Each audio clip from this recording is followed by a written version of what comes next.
Welcome to Monetize Your Mind with your host, Bob Baer, creator of the More Power to Publish Monetize Your Mind workshop.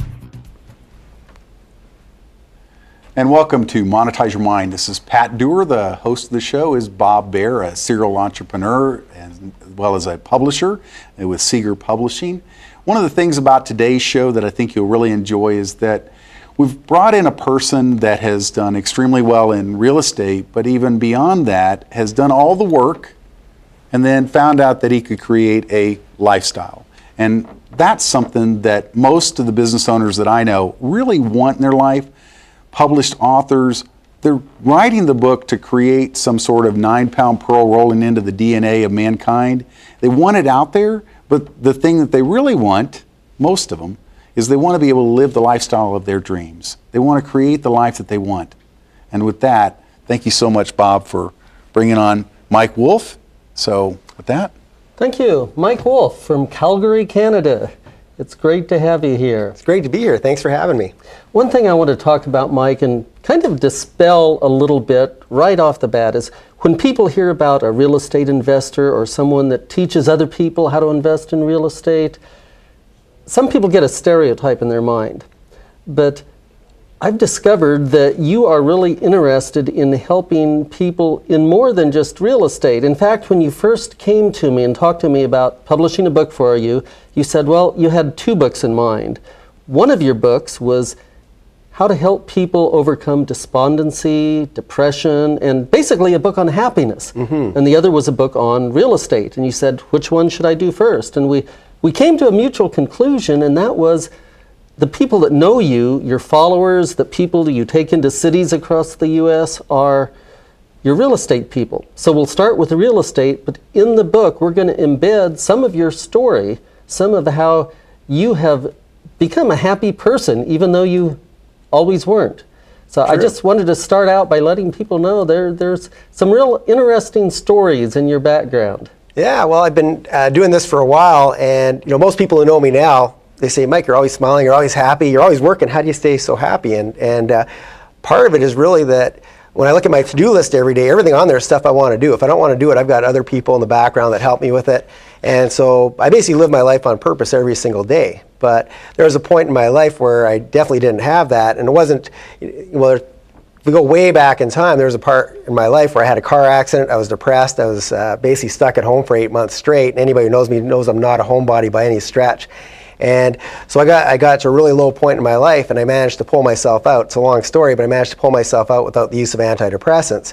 And I just look at, there's some, the economy with what it's going through right now. I see a lot of people that are in that same bleak, dark spot in their life right now, and I know that I've got the ability to pull them out of that situation. And so, although I love real estate and whatnot, I also love to help people. My background before real estate was psychology, so I always have this love of helping people. And there's just a lot of parallels between what's going on in the real estate market, the economy, and just people's lives in general, and how they're basically, a lot of people are at rock bottom. They're trying to rebuild now and basically start over. And as they start over, there's going to be a lot of lessons in the book on how maybe they could change how they rebuild to have something a little bit different than what they had before that maybe is strategic in making them more happy instead of just having more toys and more material goods. So that's kind of the message. The working title that we're working with, it may not end with that because there are some other books with this title, but we're talking about the working title being The Comeback. Mm-hmm, absolutely. And that applies in several ways, doesn't it? Well, absolutely. And like I said, there's a lot of parallels between what's going on in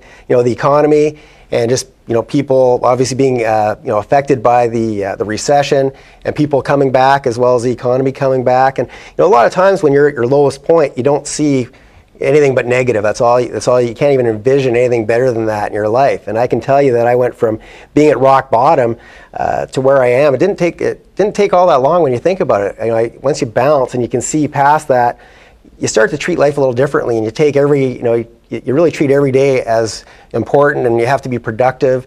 Mm-hmm. And so I learned a lot of things along the way, and that's really what I want to share is that, that's my message, is that, things will get better, and there's a lot of reasons to keep going, and just a lot of things to look forward to.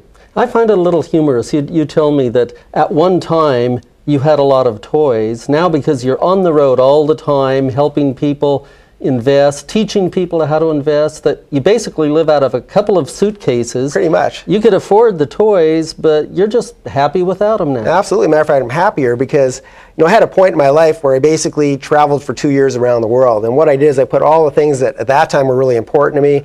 I had to have the best stereo and the nicest TV. I put that all in storage, and it seemed really tough to give it up at that time. And I thought, how am I going to live without all these things for 2 years?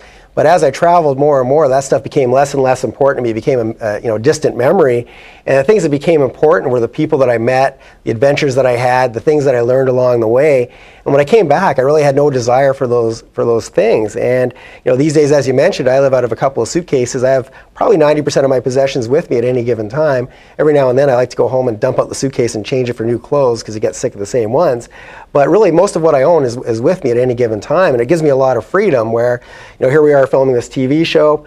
If I have to stay later, I can. If I want to hop a flight to somewhere different, be at the beach or whatever it is that makes me happy, I can do it. But a lot of people really become a slave to their possessions, and that's one of the messages that, as I did that trip around the world and met more and more, people, I saw there's people on the other side of the world that don't have nearly what we have from a materialistic standpoint, yet they're grateful and they're happy and they're just, satisfied with what they, have every day, meeting their needs. Whereas here in North America, people are upset if their neighbor gets a better boat than them. Mm-hmm. Awesome. Business Spotlight, is Monetize Your Mind, and we'll be right back.